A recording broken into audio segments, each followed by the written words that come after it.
వచ్చిన దేవుని పిల్లలకి మీ అందరికీ పేరు పేరు నా హృదయపూర్వకమైన వందనాలు తెలియజేస్తున్నాను. అందరికీ వందనాలమ్మా, అందరికి వందనాలు. దేవుని మహాకృపను బట్టి ఈ యొక్క 12వ నెల ప్రారంభం అయిన తర్వాత మరొక వారం ప్రభు సన్నిధిలో గడపటానికి ప్రభు మనకి మంచి అవకాశాన్ని ప్రభు మనకి ఇచ్చారు. దేవునికి స్తోత్రం కలుగును గాక. అందును బట్టి మనం దేవునికి కృతజ్ఞతాస్తుతులు చెల్లించవలసిన వారమై ఉన్నాం. గడిచిన వారంలో మనం ఒక వాక్యాన్ని మనం ధ్యానం చేశాం. అదేంటంటే అన్ని విషయాల్లో అబ్రహామును దేవుడు ఆశీర్వదించాడు అనే మాటను మనం చెప్పుకున్నాం. అబ్రహామును అన్ని విషయాల్లో దేవుడు ఆశీర్వదించడానికి కారణం దేవుని పిల్లలైనటువంటి మనం అన్ని విషయాల్లో మనం ఏం చేయాలి అనే విషయాన్ని గడిచిన వారం నేను మీకు చెప్పినప్పుడు మొదటిగా అన్ని విషయాల్లో మా దేవుని మాట మనం వినాలి అని మనం చెప్పుకున్నాం. అన్ని విషయాల్లో మనం దేవుని మాట వినాలని. రెండోదిగా అన్ని విషయాల్లో మనం దేవునికి విధేయులుగా ఉండాలని మనం చెప్పుకున్నాం. మూడో మాటగా ఇంకా రెండేనా చెప్పింది, ఇంకా రెండు చెప్పేసరికి సమయం అయిపోయింది. కాబట్టి ఇవాళ మరొక అంశాన్ని మనం జ్ఞాపకం చేసుకుందాం. పరిశుద్ధ గ్రంథంలో నుండి 107వ కీర్తనలో ఈ రోజు మన ప్రసంగ ధ్యానం కొరకు కీర్తన గ్రంథం 107వ కీర్తన 20వ వచనాన్ని మనం చదువుకుందాం. కీర్తనల గ్రంథం 107వ కీర్తన 20వ వచనం చదవండి నాన్న. ఆయన చదువునన్న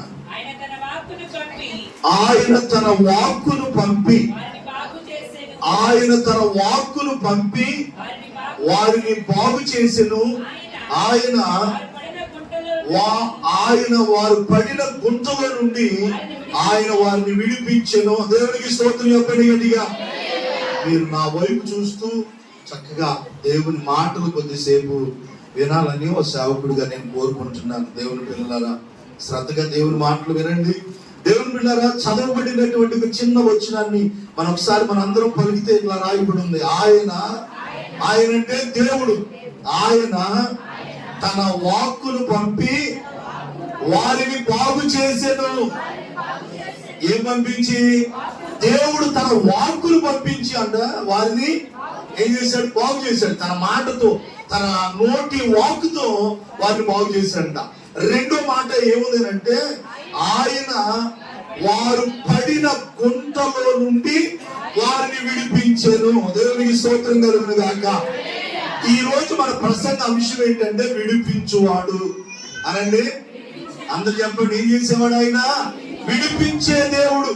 అమ్మా, ఏం చేస్తారు మన దేవుడు? ఆయన వారి పడిన గుంటలో నుండి వారిని విడిపించెను. ఏం చేశాడంట? ఆనాటి దేవుని ప్రజలైనటువంటి ఇశ్రాయేలీయుల్ని వారి పడిన గుంటలో నుండి వారిని దేవుడు విడిపించాడంట. తన వాక్కును పంపి వారిని బాగు చేశాడంట దేవుడు. అంటే మన దేవుడు బాగు చేస్తాడు. మన దేవుడు ఏం చేస్తాడు చెప్పండి? విడిపిస్తాడు.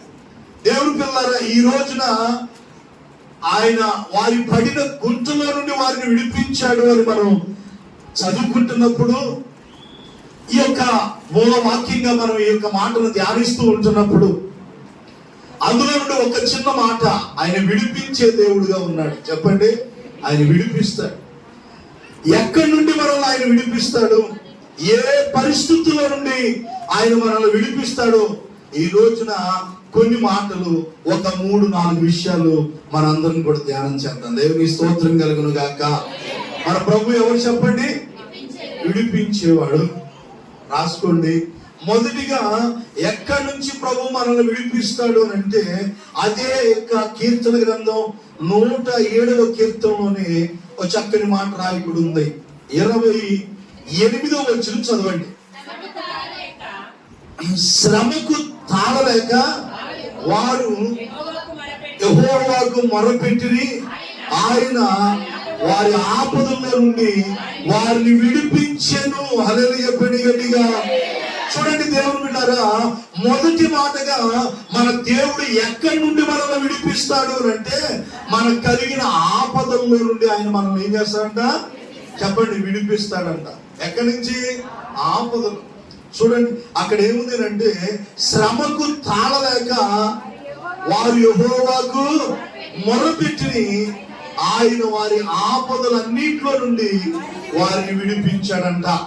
దేవుని బిడ్డారా, ఈ లోకంలో దేవుని పిల్లలుగా మనం జీవిస్తుంటున్నప్పుడు అనేకమైనటువంటి ఆపదలు, కష్టాలు, నష్టాలు, ఇబ్బందులు అవన్నీ కూడా మనకి కలుగుతూ ఉంటాయి. దేవుని బిడ్డలైనటువంటి మనం చాలా సార్లు మనం ఎన్నో సందర్భాల్లో ఆ మాటను చదువుకున్నాం. సందర్భం వచ్చింది కాబట్టి మరొకసారి చూపిస్తాను మీకు.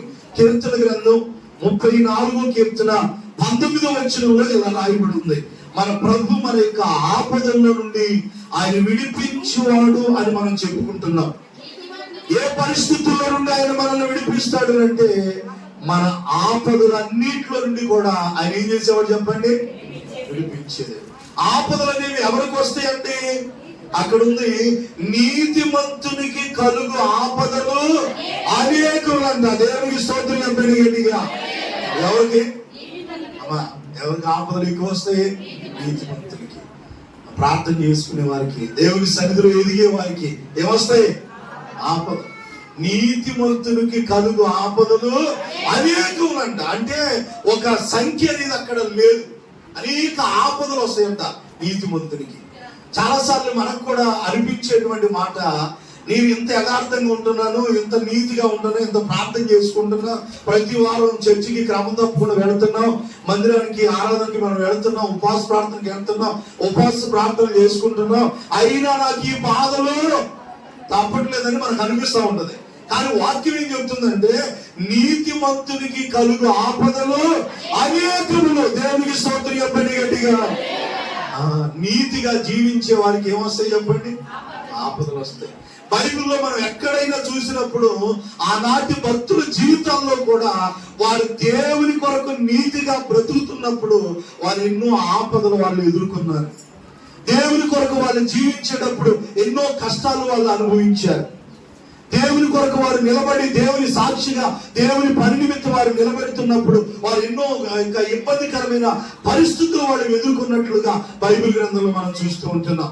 ఒక చిన్న ఉదాహరణ మనం చెప్పాలి అని అంటే, చాలాసార్లు మనం ధ్యానం చేసాం. మరి ఇంకా పౌలు సౌలుగా ఉన్నప్పుడు, పౌలు గారు సౌలుగా ఉన్నప్పుడు ఈయన అనేక మందిని హింసించేవాడంట, ఈయన అనేక మందిని బాధ పెట్టేవాడంట, అనేక మందిని ఇబ్బందులు గురి చేసేవాడు. మరి అలాంటి వాడిని ప్రభు పట్టుకున్నాడు. దేవుడు దర్శనం ఇచ్చి, దేవుడు తన వెలుగుని తన మీద ప్రకాశింపజేసి సౌలుని పౌలుగా మార్చాడు. ఇప్పుడు ఒకప్పుడు ఈయన అనేక మందిని బాధ పెట్టినటువంటి ఈ సౌలు అనబడినటువంటి పౌలు దేవుని ఎరిగిన తర్వాత ఆయన ఎన్నో ఆపదలు దేవుని కొరకు అనుభవించాడంట. కానీ ఆ రోజు అన్ని ఆపదలు వాళ్ళు అనుభవించిన, నాకెందుకు ఈ ఆపదలు వచ్చినాయని వాళ్ళు అనలేదంట. దేవుని స్తోత్రం చెప్పండి గట్టిగా. హల్లెలూయా.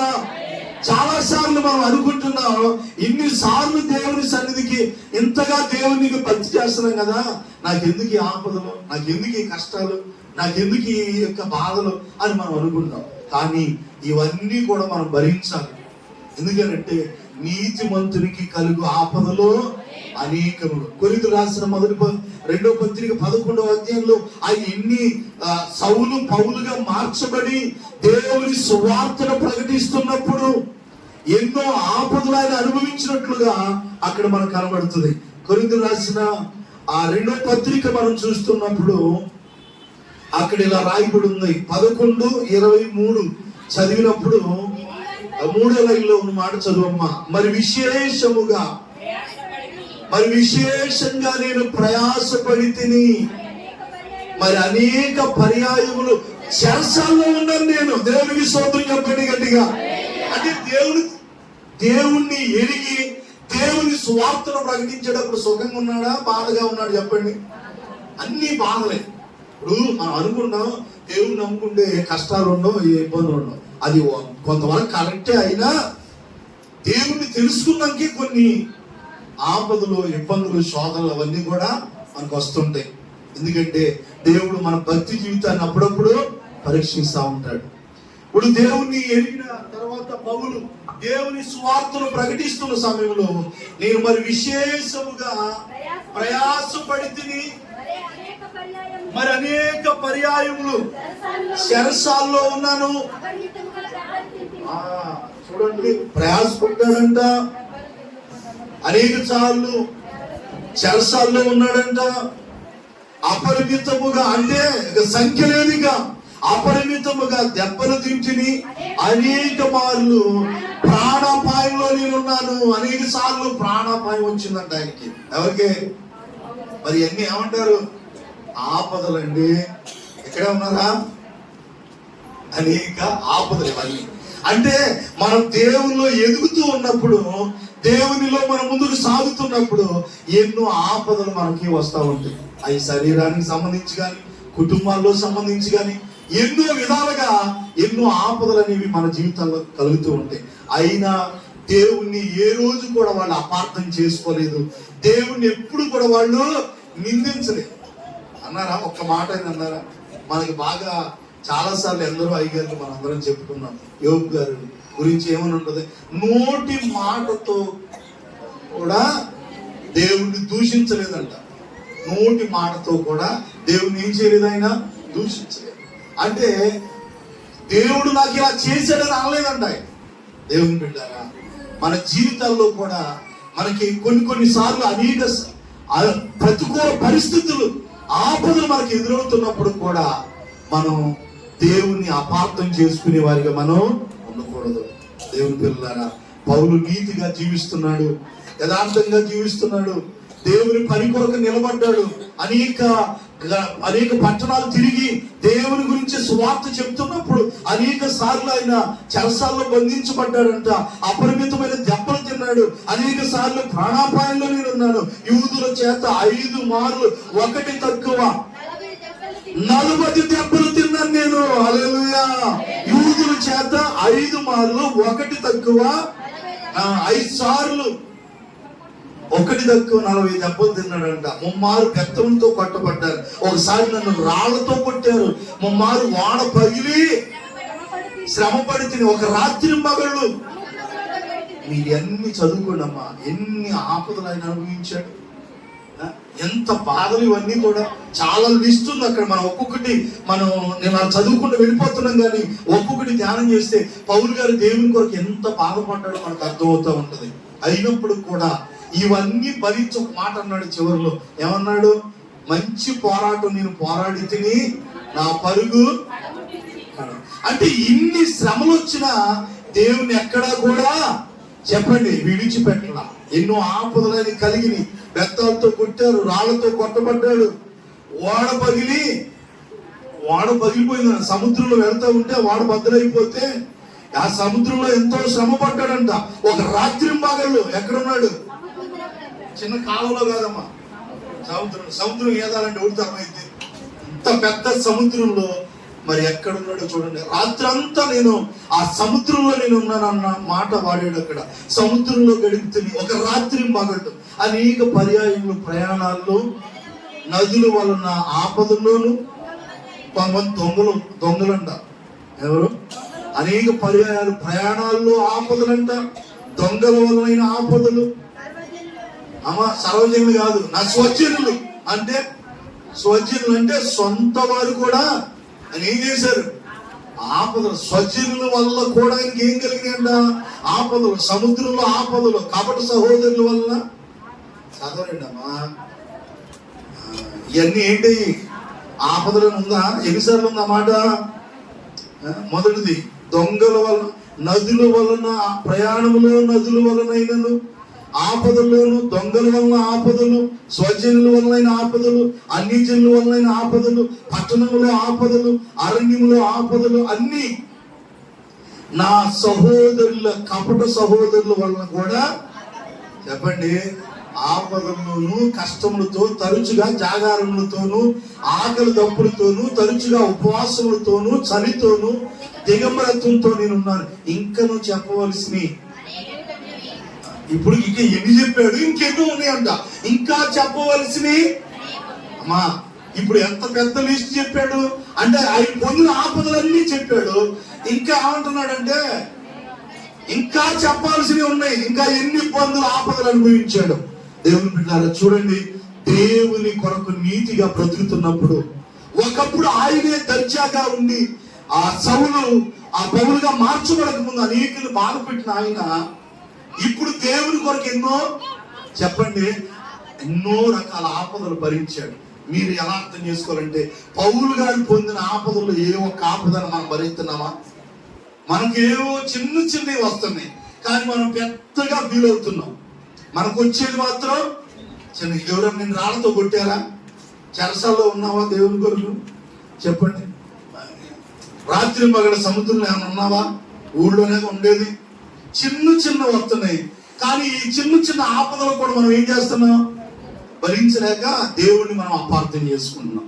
కాబట్టి ఈ రోజు మనం నేర్చుకుంటున్న అంశంలో మొదటిది ప్రభు మనల్ని విడిపించేవాడు అని మనం చెప్పుకుంటున్నాం. చెప్పండి, ఎక్కడి నుంచి విడిపిస్తాడు? మొదటి మాట, ఆపదల్లో నుండి. దేవునికి స్తోత్రం చెప్పండి గట్టిగా. బహుశా వాక్యం వింటున్న మీ జీవితంలో ఈ రోజు దేవుని సన్నిధిలోకి వచ్చి దేవుని మాటలు వింటున్న ప్రియమైన సహోదరులారా, అలాగే ఈ యొక్క ఫోన్ ద్వారా, ఈ లైవ్ లో, యూట్యూబ్ ద్వారా దేవుని మాటలు వింటున్నప్పుడు మీరు దేవుని బిడ్డారా, ఒకవేళ వాక్యం వింటున్న మీ జీవితంలో ఎన్నో ఆపదలు గుండా పౌలు వలె వెళుతూ ఉండొచ్చు. బైబిల్లో ఇందాక చెప్పబడినటువంటి మాట ప్రకారంగా నీతిమంతునికి కలుగు ఆపదలు అనేకములు, వాటన్నిటిలో నుండి ప్రభువు విడిపించును. హల్లెలూయా పని గట్టిగా. బహుశా దేవుని కొరకు నీతిగా బ్రతుకుతున్నప్పుడు కూడా అనేక ఆపదలు, నాకు ఎందుకు ఇన్ని ఆపదలు వస్తున్నాయని బహుశా అనుకుంటూ ఉండొచ్చు. నీకు కలిగిన ప్రతి ఆపదల నుండి మన దేవుడు మనల్ని విడిపించును గాక. కొంచెం ఓపిక పడితే వచ్చిన ఆపదలన్నీ వాటంతటికి అవే పోతాయి. ఓపిక పట్టాలి మనం. కొన్ని ఆపదలు దేవుని ఎరిగినాక వస్తా ఉంటాయి. ఎంత బాధపడ్డారు దేవుని బిడ్డలు. యేసు ప్రభువు వారిని ఎరిగినటువంటి ఆ 12 మంది శిష్యులు కూడా దేవుని కొరకు హతసాక్షులు అయిపోయారంట.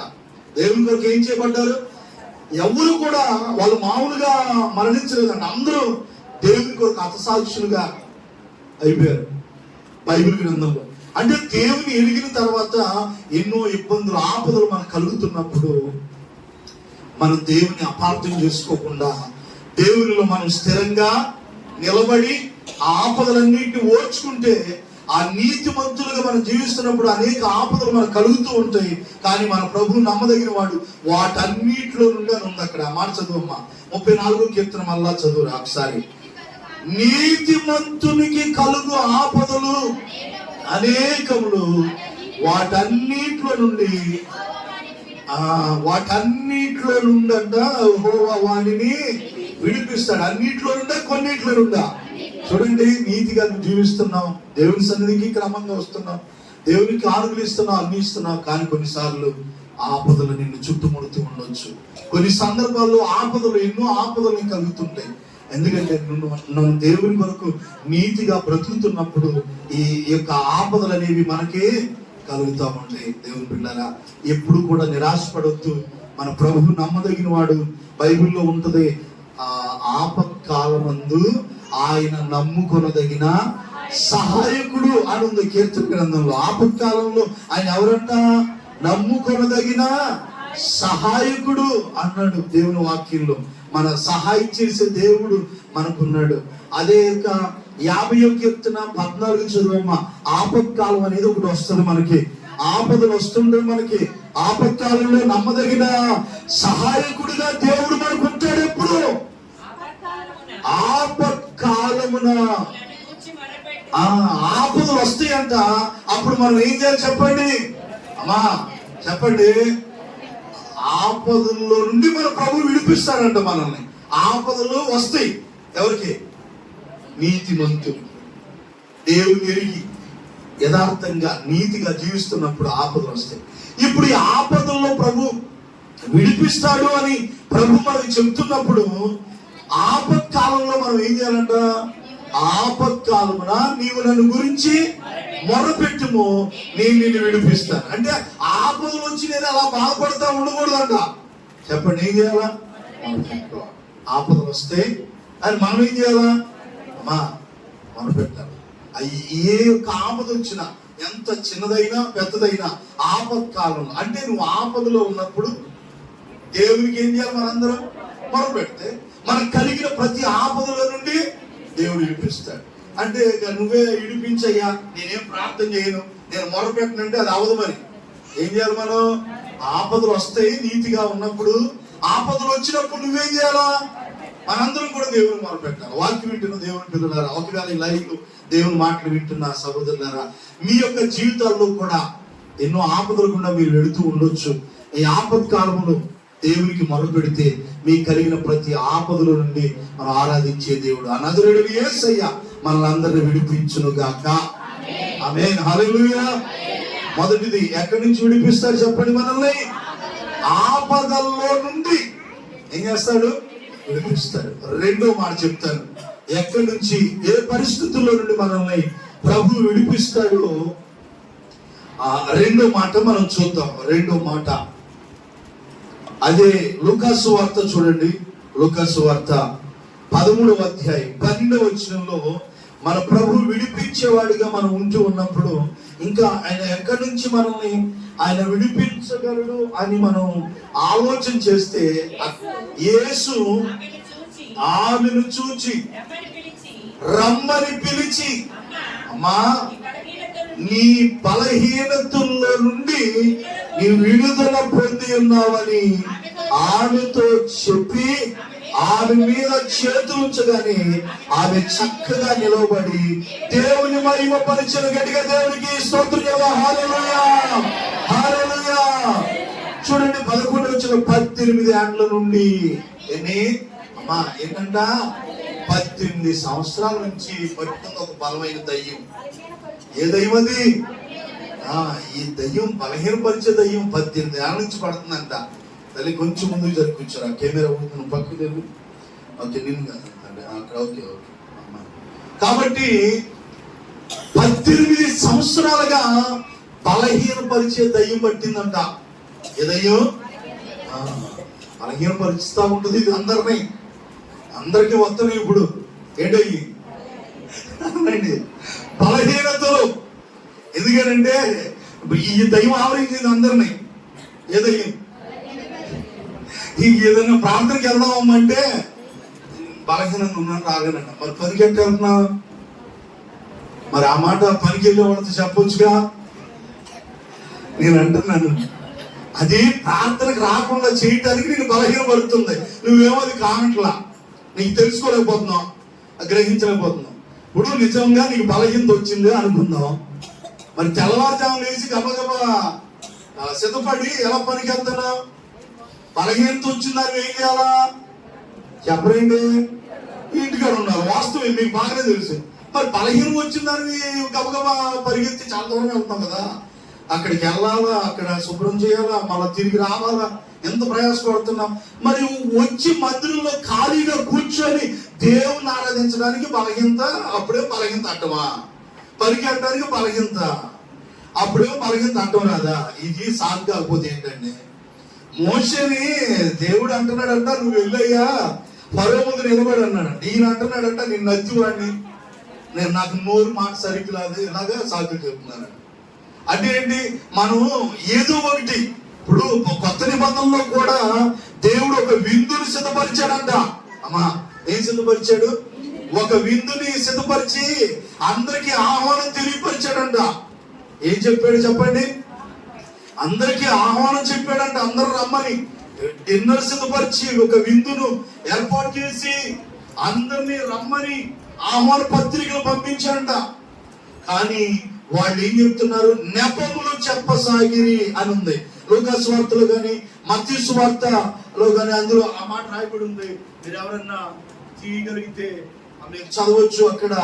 ఎందుకంటే ఈ రోజున చాలా మంది ఏం చేస్తున్నారంటే దేవుని సన్నిధికి రావడానికి బలహీనతలు అడ్డం వస్తున్నాయి. చెప్పండి ఏంటయ్యే బలహీనతలు? నేను అంటాను, దేవుని సన్నిధికి రావడానికి ఒకవేళ బలహీనత అయితే అయి ఉండొచ్చు, కానీ నువ్వు దేవుని సన్నిధికి రావడానికి నువ్వు నిర్లక్ష్యం చేయకూడదు. నేను అనేది, నీ బలహీనత వచ్చినప్పుడు దేవుని సన్నిధికి వచ్చి ఎందుకు ప్రార్థన చేసుకోకూడదు?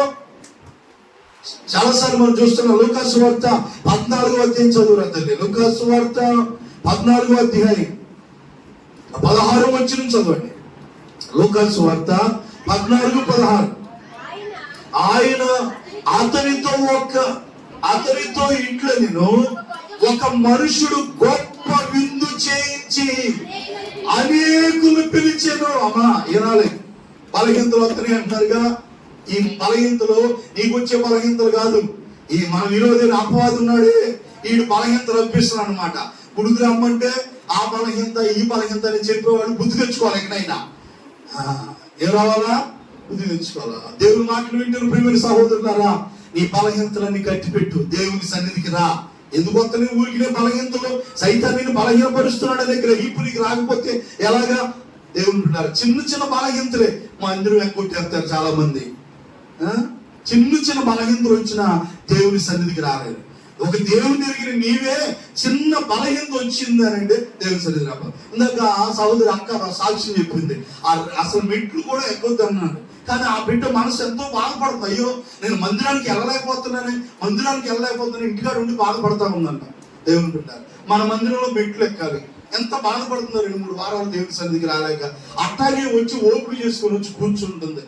ఎట్టగొట్టగా బలహీనత అయినా మన సహోదరులు కొంతమంది పై నుండి కిందకి దిగుతున్నారు, మళ్ళా ప్రార్థన చేసుకొని మళ్ళీ పైకి ఎక్కుతున్నారు. నేను ఎంతగానో అభినందిస్తున్నా. ఎందుకనంటే ఎందుకు దగ్గరగా మందిరం ఉన్నా దేవుని సన్నిధికి రావడానికి ఎందుకు బలహీనత అని వంకలు చెప్పాలంటున్నాను నేను. ఒకవేళ నిజంగా ఏదైనా బలహీనత అయితే అయి ఉండొచ్చు, ఏదన్నా దానికి పెద్ద ఏదైనా బలహీనత వచ్చి నువ్వు ఇంటికాడ ఆగిపో. చిన్న దానికి కూడా దేవుని సన్నిధి రాకపోతే ఎలా అని చెప్పండి. దేవుని బిడ్డ రక్షణ పొందాం, దేవుని ఎరిగి ఉన్నాం. ప్రతి చిన్నదానికి దేవుని సన్నిధికి దూరం అయిపోతే దేవుని ఎరిగిన మనమే ఈ అంత్య కాలంలో బలహీనతలంటే ఇంటికాడ కూర్చుంటే కుటుంబాల్లో శోధములో ఇబ్బందులు రాక మరి ఏమొస్తాయి చెప్పండి. అర్థమవుతుందా? బాప్తిసం తీసుకునేటప్పుడు దేవుని సన్నిధిలో క్రమం తప్పకుండా అన్ని క్రమాల్లో పాల్గొంటారు, ప్రమాణాలు చేస్తూ ఉంటారు. చిన్నవి మనకు వస్తూ ఉంటాయి. సహోదరులారా అర్థం చేసుకోండి. ఇక్కడ ఒక మనుషుడు గొప్ప విందు చేయించి అనేకులను పిలిచెను. విందు కాలమందు అతడు ఈ విందు ఇప్పుడు సిద్ధమై ఉన్నది, అనేకులు పిలిచాడంట, విందు సిద్ధపరిచాడంట. ఇక వాళ్ళు వచ్చి ఏంటమ్మా తిండమే సిద్ధం చేసేసాడు ఆల్రెడీ. మీరు వచ్చి సిద్ధం చేయాల్సిన సిద్ధం చేసి అనేకులు కబురు పెట్టి రమ్మని పిలిచాడంట. అయితే వారందరూ పిలిచిన వాళ్ళందరూ ఏం చెప్పారంట? అమ్మా ఏక మనసుతో నెపములు చెప్పసాగిరి. గట్టిగా దేవునికి స్తోత్రం చెప్పండి. ఏం చెప్పారంట? నెపాలంటే అయ్యే మన భాషలో సాకులు, కుంటి సాకులు ఎన్ని చెప్తారో దేని పేరు కావాలి అన్ని చెప్తుంటారు. ఏసుముదులు కదా ఏం రాటాకి ముందుకు రాటాకి క్షమించండి, ప్రార్థనకి ముందుకు రావడానికి, దేవుళ్ళు ఎదగటానికి, ప్రార్థన సన్నిధికి రావడానికి ఎక్కడెక్కడికి వెళ్ళాలన్నా ఎంతో ఉత్సాహంతో ఎక్కడికన్నా ప్రయాణం గడుపుతాయి. ఇక్కడ దగ్గర మందిరం ఉంటే ఇక్కడ ప్రార్థన చేసుకుంటాక అన్ని నెప్పులు కూర్చోబెట్టేనండి. దేవుని స్తోత్రం చెప్పండి గట్టిగా. మన ప్రభు ఎవరు చెప్పండి? విడిపించేవాడు. మొదటి మాట ఆపదల్లో నుండి ఆయన విడిపించే దేవుడు. ఆపదలు వస్తాయి నీతిగా ఉన్నప్పుడు, ఆ మొరపెట్టినప్పుడు ఆపదల్లో నుండి మనల్ని ప్రభు విడిపిస్తాడు. రెండోది మన కలిగిన బలహీనతల్లో నుండి అనండి, బలహీనతల్లో నుండి విడిపిస్తాడంట మన దేవుడు. ఎక్కడి నుంచి అమ్మా? ఇక్కడ ఒక ఆమెకి బలహీనత పడిచే, ఆమె బలహీనం లేదు కానీ ఎవరు పరుస్తున్నారు? అపవాది బలహీనపరుస్తుందంట. ఎన్నాళ్ళ నుంచి? 18 ఏళ్ళు అయినా మందిరానికి వస్తుంది. అట్లాగే వంగిపోయిందంట, నడుము వంగిపోయి ఎంత మాత్రం చక్కగా నిలబడలేక నడుము వంగిపోయిందంట. అయినా మందిరం మారిందా? చిన్నది వస్తే చాలు, పెద్దది ఎక్కలేని మాయరోగం అంతా నీకే వచ్చినట్టుగా ఎంత వీలవుతుంటావో.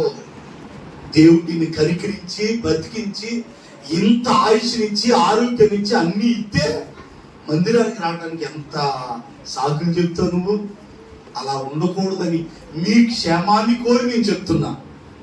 దేవుని బిడ్డలారా, మీరు రావటం వలన నాకు వచ్చేదేమీ లేదు. శరీరం వచ్చేటప్పుడు ఆమె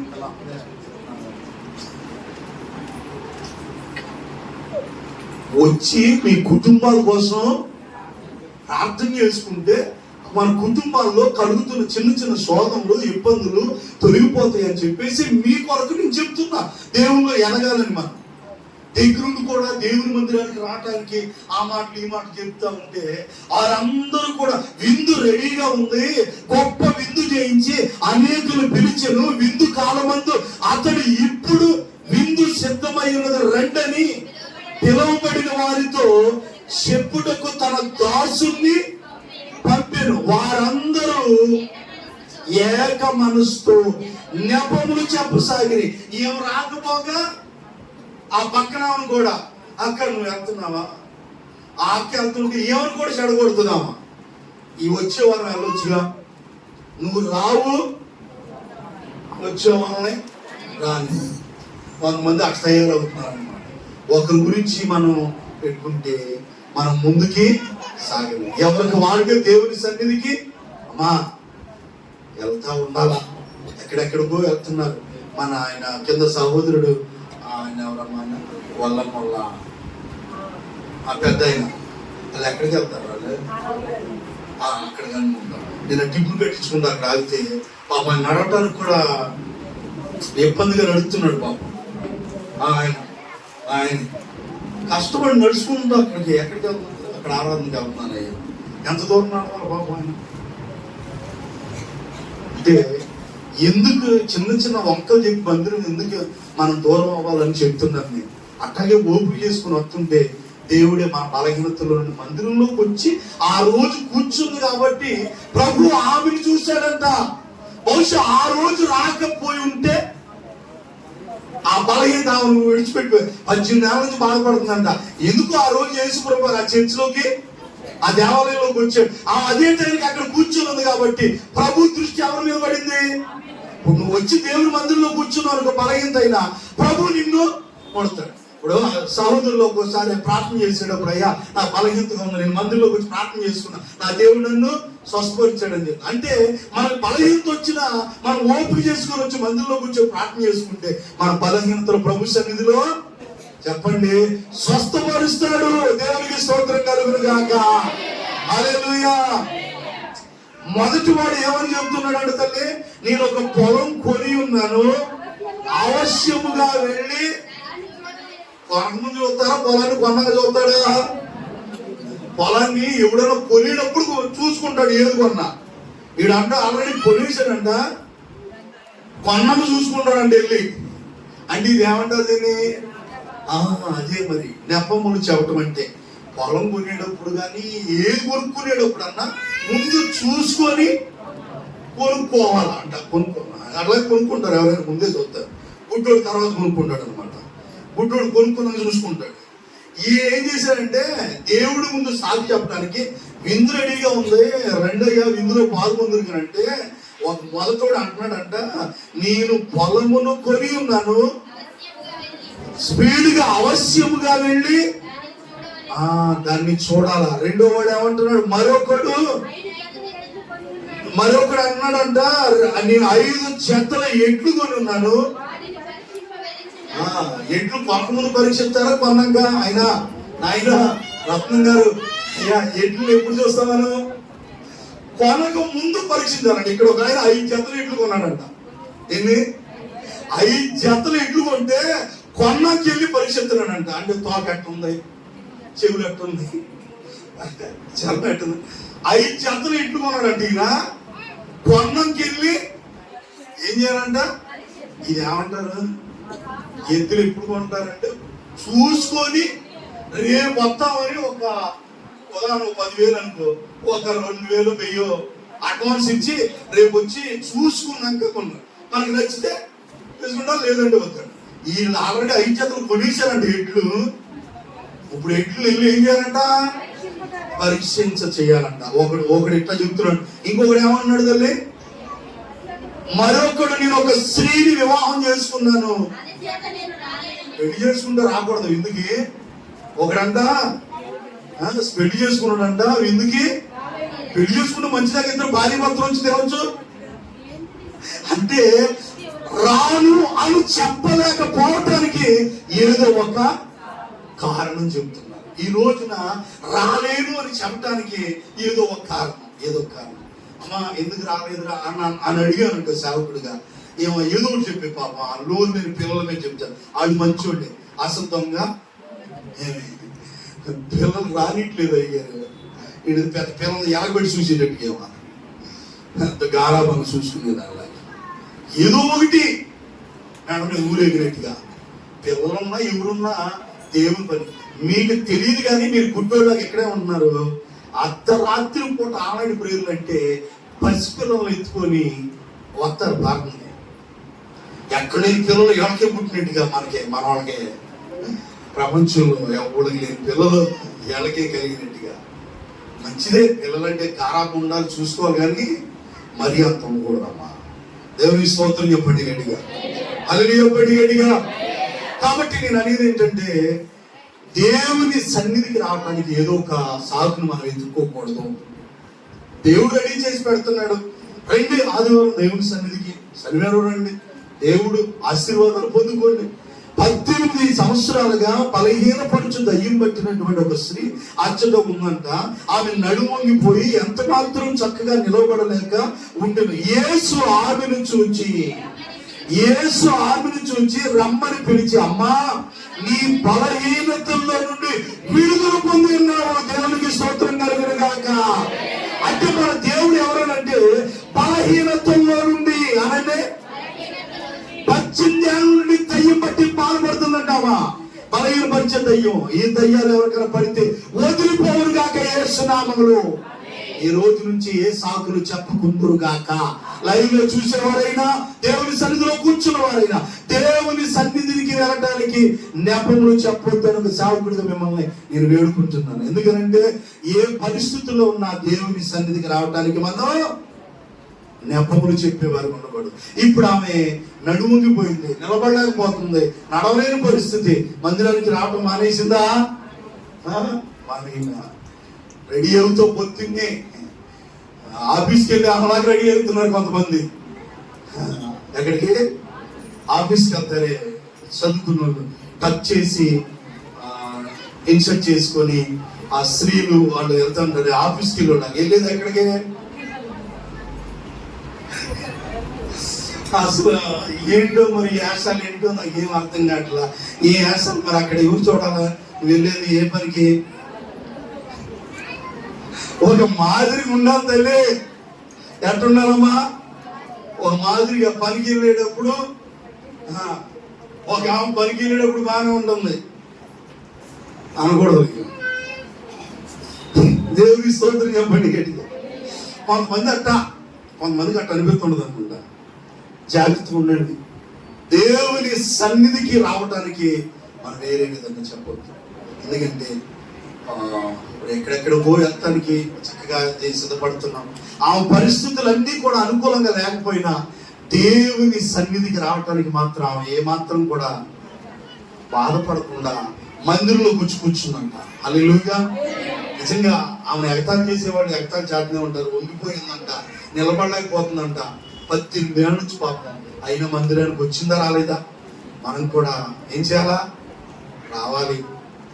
మందిరంలో కూర్చుంటే దేవుడు స్వస్థపరుస్తాడు. అది ఏ బలహీనత అయినా, శారీరక బలహీనత అయినా, ఏదైనప్పుడు కూడా ప్రభు మనల్ని విడిపిస్తాడు. హల్లెలూయా. మన ప్రభు విడిపించువాడు. రెండో మాట చెప్పాను. ఒకటి, ఆపదల్లో నుండి మనల్ని విడిపిస్తాడు. రెండు, బలహీనతల్లో నుండి. ఎన్నో బలహీనతల ద్వారా నువ్వు వచ్చి ఉండొచ్చు. ఈ రోజు దేవుని సన్నిధిలోకి వచ్చి నువ్వు దేవుడు నిన్ను స్వస్థపరుస్తాడు. నా మట్టుకు నేను ఒక సాక్ష్యం చెప్తున్నా. నేను ఏ రోజుకి ఆ రోజుకి నాకు ఎంతో బలహీనత. ఎందుకంటే నేను బలహీనతగా బాధపడతాను. కానీ నేను దేవుని పని చేయడానికి నేను ఏ రోజు కూడా నేను అలక్ష్యం చేయను. నాకు బాధ ఉన్నా నేను చేసేది ఎవరి పని? దేవుడే నన్ను బలపరుస్తాడని నేను వస్తా ఉంటే దేవుడే నాకు పంపిస్తాడు. మీరు ఒక్కరోజు బండి వేసుకుని అక్కడికి వచ్చి మళ్ళీ ఇటు వచ్చి రండి. వచ్చేపటికి మీరు ఎక్కడ ఉంటారు చూడండి. నేను దగ్గర 22 ఏళ్ళ నుంచి తిరుగుతున్నా. ఎన్ని? 22 సంవత్సరాలు. నేను అక్కడికి వెళ్ళి 7 సంవత్సరాలు దాటింది. అక్కడికి వెళ్ళి 7 సంవత్సరాల్లో నెలకి 15 సార్లు తిరుగుతున్నా. విజయవాడ జంక్షన్ ఆర్టిస్తారు. ఇంకా ఈ తిరుగుడు కాకుండా అక్కడ ఇంకా అటు ఇటు మీటింగ్స్కి అక్కడ మరి నేను ఎంత బలహీనుడిగా ఉన్నావా? మరి ఆ మాటకు వస్తే మీకు తప్పదని మాట కాదు. నేను ఎవరో ఒకరిని ఇక్కడ సెట్ చేయగలను. నాకు తెలిసిన పరిచయాన్ని బట్టి చెప్పండి, నాకు తెలిసిన మన అయ్యగారికి పరిచయాన్ని బట్టి నేను ఎవరో ఒకరిని సెట్ చేయగలను. నేను ఇక్కడ ఎవరో ఒకరి సేవకుని నేను పురమాయించగలను. జీతగాడే కాపరే యజమానుడు కాదు, కాపరే. నాన్న ఏం చేసేవాడు అంటే ఇక్కడికి వచ్చి ఎవరెవరు వచ్చారా ఎవరెవరు రాలేదని అందరినీ పట్టించుకున్నాడు. ఇప్పుడు ఎవరో ఒకరు మాట్లాడతాను నేను, ఆయన వచ్చి బాధ్యతగా చూసుకోగలరా? ఎందుకని అంటే బైబిల్లో ఉన్న మాట అది. ఇప్పుడు నాన్న మళ్ళీ ఆయన ఆ చూపు కొంచెం మందలించిన తర్వాత కూడా నాకు కొన్ని కనపడతలేదు అన్న, నేను కిందకి వెళ్ళి ఆరాధన ముగించి కింద మీ ఇద్దరు నాన్న నేను ఫోన్ చేసేటప్పుడు కూడా అయ్యా పలానోళ్ళు వచ్చారని ప్రతి వారం అడిగేవాడు. ఆయన ఎందుకు రాలేదు అడగరా అయ్యా, ఫోన్ చేయరా అయ్యా అని అనేవాడు పెద్ద.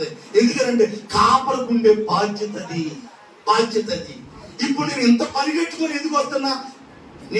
నాకు తెలిసిన అయ్యారు కొనల చుట్టుపక్కల చాలా మంది ఉన్నారు. అయ్యా శనివారం వెళ్ళి కాసేపు వాక్యం చెప్పండి, ఆదివారం వెళ్ళి కాసేపు వాక్యం చెప్పండి, నేను రాలేను అనొచ్చుగా. ఏ బలహీనత ఉన్నా నేను ఎందుకు వస్తానంటే దేవుని మన బిడ్డలు ఉన్నారు, మన గురువుని కాపరి మనం ఒక బాధ్యతగా చూసుకోవాలా. దేవునికి స్తోత్రం కలుగును గాక. అర్థం చేసుకోండి తల్లి, దేవుని సన్నిధికి రావటానికి వేరే నెపములు చెప్పొద్దు. నీ బలహీనత ఏదైనా దేవుని సన్నిధికి రా. నీ బలహీనతలో నుండి దేవుడు నిన్ను విడిపిస్తాడు. దేవునికి స్తోత్రం కలుగును గాక. ఇంకొక మాట చెప్పి ప్రార్థన చేసుకుందాం. ఈ యొక్క చివరి మాట. ఇంకా సమయం అవలేదే, నేను టెన్షన్ అవ్వద్దులే. మన ప్రభు ఎవరు చెప్పండి? విడిపించే దేవుడు. మొదటిది ఆపదల నుండి విడిపించేవాడు. రెండోది బలహీనతల్లో నుండి విడిపించేవాడు. మూడవది కీర్తన గ్రంథం అనుకున్నాను ఒకసారి శుద్ధం. కీర్తన గ్రంథం 25వ కీర్తన అది చూడండి, 17వ వచనం చదువమ్మా. నా హృదయ వేదనలు అతి విస్తారములు, ఇక్కట్లో నుండి ఆయన నన్ను విడిపించుము. యోబు గ్రంథం 5:19 కూడా మనం చదివితే 6 పాదల్లో నుండి ఆయన నిన్ను విడిపించును. అమ్మాట చదువు. 6 పాదల్లో నుండి ఆయన నిన్ను విడిపించును. దేవునికి స్తోత్రం కలుగును గాక. అనండి 6 పాదల్లో నుండి, పాదలు అనండి ఏంటి? 6 పాదల్లో నుండి దేవుడు నిన్ను విడిపించును గాక. అంటే ఇప్పుడు అందరికి ఏంటి? బాగున్నారా అండి, బాగున్నారా అన్నాం అనుకోండి, పెద్ద అంటది బాగానే ఉన్నాం కానీ బాధలు తప్పట్లేదంటే ఏమిటి? ఈ భక్తురాలకి ఏం తప్పట్లా? మామూలు భక్తురాల మరియమ్మా బాగానే ఉన్నాం కానీ బాధలు తప్పట్లేదంట. చిన్న బాధలే పెద్ద బాధలే. ఇప్పుడు చిన్నలకి బాధలు అయిపోయినాయి, పెద్దోళ్ళకి బాధలు అయిపోయినాయి, ముసలోళ్ళకి బాధలు అయిపోయినాయి, చిన్న పిల్లలకి అందరికీ బాధలే. ప్రస్తుతానికి ఇప్పుడు బాధలు లేని వాళ్ళు ఎవరు కూడా 190%, 80% మంది అన్నా ఏమడుతున్నారు బాధలు. అది ఏ బాధ అన్నా ఉన్నాయండి, ఉన్నాయా లేవా అని ఈరోజు ప్రభు అంటున్నాడు. 6 బాధల్లో నుండి ఆయన నిన్ను విడిపించినట్టున్నాడు. 7 బాధలు నీకు కలిగిన ఏ కీడు నీకు తగలతో దేవునికి స్తోత్రం కలుగును గాక. ఆయన బిడ్డల కంటే ఎన్ని బాధలు వచ్చినా చెప్పండి ఆయన విడిపిస్తాడు. రెండో మాట కీడు అనేది. ఆయన ఎన్ని బాధలు వచ్చినా, అందుకే ఒక మన పాట పాడతాం కదా, ఒక చిన్న పాటలో పాడతాను. ఎన్ని బాధలున్నను ఇబ్బందులైనను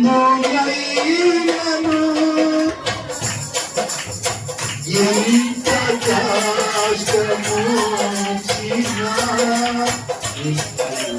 మైనను ఎన్ని ఆదరున్నను ఇబ్బందులై ఎంత కష్టము ఈ మాట చాలయ్యా, ఈ చూపు చపలు చప్పట్లు పెట్టగలిగా పాడండి. చాలయ్యా ఈ మాట చాలయ్యా, ఈ చూపు చాలయ్యా, ఈ నీడ చాలయ్యా, ఈ ఉంటే నాకు చాలు యేసయ్యా, ఏంటే నేను యేసయ్యా. హల్లెలూయా. ఎన్ని బాధలు మనకు కలిగినా ప్రభు మన తోడుంటాడు. ఆ బాధల్లో నుండి మనల్ని ఏం చేస్తారు చెప్పండి? మొదటిది ఆపదల్లో నుండి ఆయన విడిపించే దేవుడు. వాక్యం వింటున్న దేవుడు బిడ్డారా, ఆపదలో ఉంటే మొదటిగా నీ ఆపదలు ఏదైనా దేవుడు నిన్ను విడిపిస్తాడు. ఆపత్కాలంలో దేవునికి మొరపెట్టు. నీ ఆపత్కాలంలో ఏ పరిస్థితుల్లో ఉన్నా ఆయన నిన్ను విడిపిస్తాడని మొదటి మాటగా మనం చెప్పుకున్నాం. రెండో మాటగా ఆయన ఎక్కడి నుంచి ఆయన మనల్ని విడిపిస్తాడు అని అంటే మనకు కలిగిన బలహీనతల్లో నుండి. అది ఏ బలహీనత అయినా, నీ బలహీనత ఏదైనా దేవుని సన్నిధికి వస్తే నిన్ను చూస్తాడు. చెయ్యి చాపి ఆనాడు ఆ బలహీనపరచు దయ్యం పట్టిన ఆ స్త్రీని చెయ్యి చాపి, అమ్మా నీ బలహీనతలో నుండి నీవు విడుదల పొంది ఉన్నావు అనగానే ఆమె చక్కగా నిలవబడి దేవుణ్ణి మహిమపరిచిందంట. హల్లెలూయా. నువ్వు వస్తే నీ బలహీనత దేవుడు నిన్ను బాగు చేస్తాడు. నిన్ను దేవుని మహిమపరిచేటట్టుగా చేస్తాడు. బలహీనత ఇంటికాడే కూర్చున్నావు అనుకో, బలహీనత ఎక్కువైపోయి ఉక్కిరి బిక్కిరి అయిపోయి కథలేక అక్కడే ఉంటావు అనమాట. బలహీనత అయినా ఓపిక చేసుకుని ఏం చేయాలా? ఒక ఆవిడ, నేను అక్కడక్కడ మీటింగ్కి వెళ్తున్నప్పుడు వాళ్ళ పిల్లోడిని ఓ తల్లి, వాడికి మీసాలు గడ్డాలు అన్నీ వచ్చేసి, ఆ పిల్లోడికి ఏంటో మరి బలహీనత. యవనస్తుడు కాళ్ళు చేతులు పడిపోయినాడు, పోలియో వచ్చినాడు, కాళ్ళు చేతులు ఉన్నాయి కానీ పేల కాళ్ళు వస్తే పక్క సొందగాచుకుంటా ఉన్నాడు. ఆ తల్లి అన్ని ఒళ్ళు ఎత్తుకొని మీటింగ్ తీసుకొస్తుంది. అంత అవసరం ఉంది అక్కడ ఇంటికాడ పడేసి రావచ్చు, కానీ ఆ మీసాలు వచ్చి కనీసం 25-30 ఏళ్ళు ఉంటాయి. ఆయన ఎత్తుకొని మీటింగ్ తీసుకొస్తుంది. భారం కాదు. ఎందుకు తీసుకొస్తుందంటే ఆ దైవజనుల ద్వారా దేవుని మాట చెప్తున్నప్పుడు ఏదన్నా స్వస్థత కార్యం జరిగితేమో అని ఆ పిల్లోని, ఆ కొడుకుని ఎత్తుకొని తీసుకొస్తుంది. దేవుని పిల్లరా, బలహీనత ఇంటికాడ ఉండిపోతే మరింత బాధపడతాను. దేవుని సన్నిధికి రా, బలహీనతలో నుండి విడిపిస్తాడు. మూడో ఆఖరి మాటగా 6 బాధల్లో నుండి ఆయన నిన్ను విడిపిస్తాడు. నీ హృదయ వేదన ఇక్కట్లు అవి ఏవైనా నిన్ను దేవుని సన్నిధిలో ఈ బాధల్లో నుండి ఆయన విడిపిస్తాడు. నిర్గమాకాండం 3వ అధ్యాయంలో ఒక మాట ఉంటుంది. అది ఏంటి అంటే ఆ ఒక్క మాట చదువురా తల్లి, మనం ప్రార్థన చేసుకుందాం. నిర్గమాకాండం 3వ అధ్యాయంలో ఇలా రాయబడి ఉంది. నిర్గమాకాండం 3వ అధ్యాయంలో 7వ వచనం చదువమ్మా. నిర్గమాకాండం 3:7. మరియు యెహోవా ఇట్లనెను, నేను ఐగుప్తులోనున్న నా ప్రజల బాధను నిశ్చయముగా నేను సూచితిని. హల్లెలూయా. ఏం చూశాడంట మన ప్రభు? ఏం చూస్తాడు? మన బాధలు మన పక్కన ఇంట్లో తెలియపోవచ్చు, మన బాధ మన ఇల్లు పొరుగులో తెలియపోవచ్చు, కానీ మనకు కలిగిన బాధ అంట మన ప్రభు చూస్తాడంట. పరలోకం ఇశ్రాయేలు ప్రజలు ఏం చేస్తున్నారు? బాధపడుతున్నారు. ఆ ప్రభు అంటున్నాడంట, నిశ్చయముగా నా ఐగుప్తులోనున్న నా ప్రజల బాధ నేను నిశ్చయంగా చూశాను. చూసి ఏం చేశాడు? వాళ్ళని విడిపించడానికి, ఐగుప్తుల చేతుల నుండి నేను వారిని విడిపించడానికి నా దేశంలో నుండి మంచి దేశానికి, అనగా కనానీయులకు, హిత్తీయులకు, అమోరీయులకు, పెరిజీయులకు నివాస స్థానమైన పాలు తెలుపవించే దేశానికి వారు నడిపించడానికి నేను దిగొచ్చాను. దేవునికి స్తోత్రం చెప్పండి గట్టిగా. ఎందుకు దిగొచ్చావయ్యా? నన్ను ఎందుకు పిలుస్తున్నారు మోషే అడిగితే, అదిగో అక్కడ నా ప్రజలైన ఇశ్రాయేలీయులు ఏం చేయబడుతున్నారు? బాధపరచబడుతున్నారు, బాధలో ఉన్నారు. ఆ బాధలో నుండి విడిపించడానికి నిన్ను దిగొచ్చాను. నేను వెళ్ళలేదు, నేను నిన్ను ఏర్పరచుకుంటున్నా. నువ్వు అక్కడికి వెళ్ళి నా ప్రజలు ఆ ఐగుప్తుల బాధలో నుండి వారిని నువ్వేం చేయాలా? విడిపించినాడు. దేవుని బిడ్డారా, మన ప్రభు ఎవరనంటే మనం కలిగిన బాధల నుండి ఆయన చెప్పలేదమ్మా విడిపించేది. కాబట్టి నువ్వు ఏ పరిస్థితుల్లో ఉన్నా ప్రభు నన్ను విడిపించమని మనం అడుగుదాం, ప్రార్థన చేసుకుందాం. దేవుడి మాటలు దీవించుగాక. ఒక నిమిషం మోకరించండి, ప్రార్థన చేస్తా. దేవుని వాక్యం నీతో మాట్లాడింది. సహోదరి సహోదరుడా, నువ్వు యొక్క ఏ ఆపదల చేత నువ్వు బాధపడుతున్నావో దేవుని బిడ్డారా, ఆయన తన వాక్కును పంపి ఆయన వారిని బాగు చేసెను. వారి పడిన గుంటలో నుండి ఆయన వారిని విడిపించెను అనే మాట మనం చదువుకున్నాం మొదటి మాటగా. మన ప్రభు మనల్ని విడిపించే దేవుడు. ఈ రోజు అడుగుతాం దేవుణ్ణి, ప్రభువా నన్ను విడిపించయ్యా, ఆపత్కాలమున నీవు నన్ను గురించి మొరపెట్టుము, నేను నిన్ను విడిపిస్తానని దేవుడు మనకు వాగ్దానం చేశాడు. దేవుని బిడ్డారా, ఒకవేళ దేవుని కొరకు నీతిగా యథార్థంగా మంచిగా నువ్వు జీవిస్తున్నప్పుడు కూడా నీ జీవితంలో నీకు ఆపదలు వస్తున్నాయేమో, నీ కలిగిన ప్రతి ఆపదల నుండి ఆయన నిన్ను విడిపించేవాడని మనం ఆరాధించే దేవుడు నజరేయుడైన యేసు అనబడినటువంటి తండ్రి నీ ఆపదల నుండి ఆయన నిన్ను విడిపించేవాడు. రెండు మాటలు మనం చెప్పుకుంటున్నాం, ఆయన అమ్మాని బలహీనతల నుండి నువ్వు విడుదల పొంది ఉన్నావని చెప్పాడంట.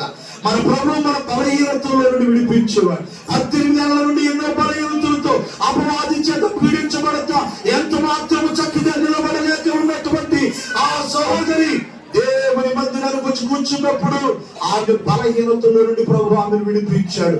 నీ కలిగిన బలహీనతల నుండి కూడా ఆయన నిన్ను విడిపిస్తాడు. ఆయన వాక్యం వింటున్న సహోదరి, నువ్వు ఏ బలహీనతతో ఉన్నావో ఈ యొక్క ఫోన్ ద్వారా ఈ లైవ్ లో దేవుని మాటలు వింటున్నా సహోదరుడా, నువ్వు ఏ బలహీనతలో బాధపడుతున్నా ఆరాధించే దేవుడు ఆ యేసయ్య నీ బలహీనతల నుండి నిన్ను విడిపించగలడు. సహోదరి నిన్ను విడిపిస్తాడు. చివరి మాటగా 6 బాధల నుండి ఆయన నిన్ను విడిపించినను. నువ్వు ఏ బాధలో ఉన్నావో, ఏ యొక్క ఇబ్బందులను ఉన్నావో, నీకు కలిగిన ప్రతి బాధలో నుండి ఆయన విడిపించే దేవుడు. ఇశ్రాయేలు అనబడిన దేవుని ప్రజలు ఐగుప్తు దేశంలో బాధపడుతున్నప్పుడు నిశ్చయముగా నా ప్రజల బాధ నేను చూశాను, వారిని విడిపించడానికి నేను దిగొచ్చానని ప్రభు చెప్పినట్టుగా నీ కలిగిన బాధల్లో నుండి అది ఏ బాధ అయినప్పుడు కూడా దేవుడు నిన్ను విడిపిస్తాడు. దేవుని బిడ్డలారా, ప్రార్థన చేసుకోండి, స్తుతులు ప్రార్థన చేసుకోండి. తండ్రి అయ్యా, ప్రార్థించి ప్రారంభించిన ఆరాధనలో ఎంతవరకు నాయనా అయ్యా మీరున్నారు. అయ్యా పాటల ద్వారా నీ నామాన్ని మహిమ తెచ్చుకున్నారు, చెప్పిన సాక్ష్యాలు మీరు ఉన్నారు. అయ్యా తిరిగి నీ వాక్యం చేత మీరు మాతో మాట్లాడినందుకు నీకు వందనాలయ్యా. అయ్యా నువ్వు విడిపించేవాడు అని, నీ వాక్కును పంపి నువ్వు బాగు చేసేవాడు అని, గుంటలో నుండి నువ్వు విడిపించే దేవుడు అని మీరు మాతో మాట్లాడారు. అయ్యా ఎంతమంది అయితే మాటలు విన్నారు, అయ్యా ఆపదల్లో నుండి నువ్వు విడిపిస్తావని, బలహీనతల్లో నుండి నువ్వు విడిపిస్తావని, బాధల్లో నుండి నువ్వు విడిపిస్తావని మీరు మాకు నేర్పించారు. ఎవరైతే ఆపదలు ఉన్నారో, బలహీనతలు ఉన్నారో, బాధల్లో ఉన్నారో అట్టి బిడ్డలందరినీ కూడా విడిపించుదురుగాక. ఏ పరిస్థితుల్లో ఉన్నా, కట్టబడిన బంధకాల చేత కట్టబడి ఉన్నప్పుడు కూడా ప్రతి బిడ్డలు మీరు విడిపించండి అయ్యా. అయ్యా నీ సన్నిధికి రావడానికి మేము నెపములు చెప్పేవారిగా మేము ఉండొద్దయ్యా. నీ సన్నిధి అంటే నిర్లక్ష్యం చేసేవారికి ఉండొద్దయ్యా. బలహీనతన్న నీ మందిరానికి వచ్చేవారికి ఉండటానికి సహాయం చేయి. వచ్చిన బిడ్డలందరినీ దీవించండి. ఈ లైవ్ లో యూట్యూబ్ ద్వారా ఎంతమంది అయితే నీ మాటలు విన్నారు అటు ప్రజలందరినీ వారి బలహీనతల నుండి, వారి ఆపదల నుండి, వారి బాధలన్నింటిలో నుండి వారిని విడిపించి వారికి